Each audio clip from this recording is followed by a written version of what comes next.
Hola, buenos dias. It's lesson 9, and I'm sorry for the people that have been waiting for this lesson. Been very, very busy the last couple of weeks, but I was determined to get it right and come back to you again for another one. How are you getting on with it all? If you've just joined this and this is the first vlog that you've seen on Spanish, I definitely recommend you go back to the beginning and start from lesson 1, because it does all culminate to lesson, most probably around about lesson 11 will it come to an end for this section anyway. In the last lesson was a tough one. We spoke about the 3 different types of regular verbs that you can find. You can find an AR verb, you can find an ER verb, and you can find an IR verb. We've also mentioned that in Spanish there's actually 5 types of verbs, and we've looked at 3. Today we're going to look at verb type number 4. Verb type number 4 is a simple name. It's called an irregular verb. An irregular verb. Now in English, what does that actually mean? Well, irregular means, it's just not quite the same as a regular one. It's just slightly irregular. So it changes just ever so slightly. And what we do is when we are learning our verb conjugations, what we need to do, the moment we get the headline verb, the infinitive of the verb, we first of all just need to look and say, okay, is it a regular verb or is it an irregular verb? If we know that, then what we can do is we can then put it into our own categories and actually then work out how we're trying to say stuff to people. So without further ado, let's just start with the first irregular verb that we're going to use. We've used it already in the we've spoken about it already in earlier lessons, and the first one that we're going to use was the word tengo. Now if you remember tengo, that actually means I have. Now tengo actually comes from the verb tener. Now tener is the verb to have. So if we start the conjugation, the first conjugation of that verb is tengo. The reason why we call this an irregular verb is because it doesn't actually follow the same rules all the way down as a normal ER verb might, because tener ends in ER. So what actually happens is there's an extra letter comes into play, and it's just trying to remember where that extra letter then starts to flow. So if we go down the conjugation from this, and I'll take it very slowly for you, the first one was tengo, followed by tienes. Tienes. That means you have. Tiene means he, she, or it has. The I then disappears. Tenemos means we have. Tenéis means use plural have.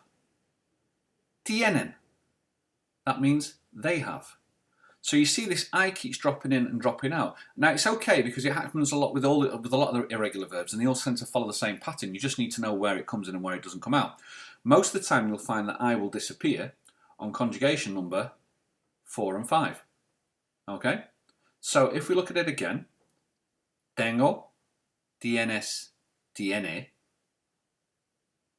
Tenemos, tenéis, tienen.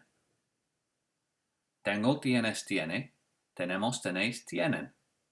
And it just takes a little bit of practice to get it from there. I've put a little bit, you can see I've put it up there on the screen for you to have a look at and to see. But that really is the first one. Now we're going to be looking at 3 infinitives today. Okay, the first one was tener, which is to have. Do you remember also earlier on in the lessons I said about how I want? And that came down as quiero. Remember that one? Quiero, I want.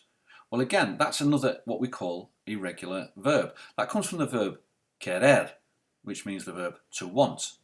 Now as you can see already, querer doesn't have the I in it, yet the start of I want is quiero, that does. So let's see if we can conjugate this one as well. So the verb querer is the infinitive, that's the headline verb. The conjugations go as follows. Quiero, quieres, quiere. The I then disappears, just like it did in the last one. Queremos, queréis, and then the I comes back. Quieren.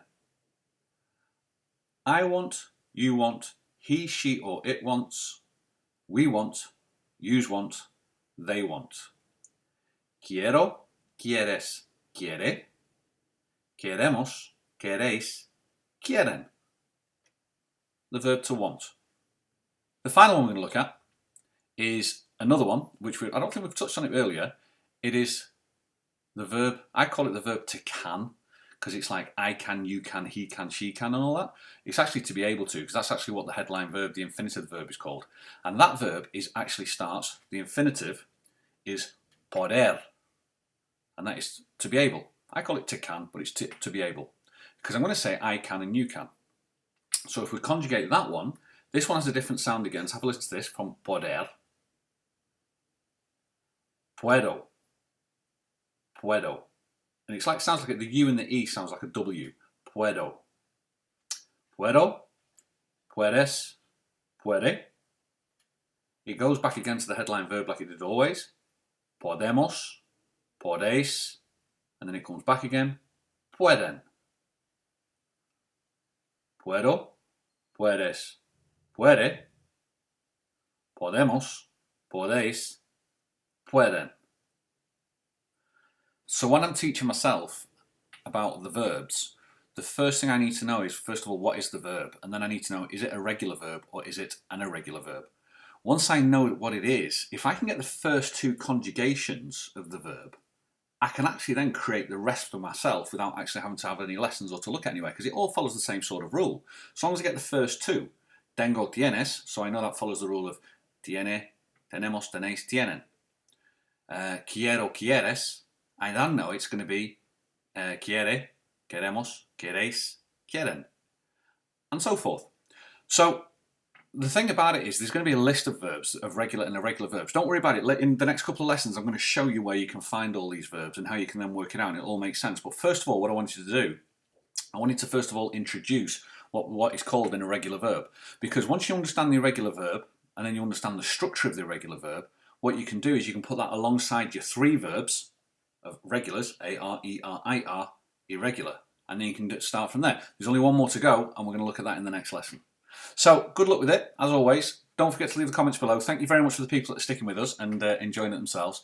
And leave your comments, let me know what you think. And we look forward to seeing you on the next one, okay? So for myself, hasta luego. I'll see you on the next one, guys. Cheers.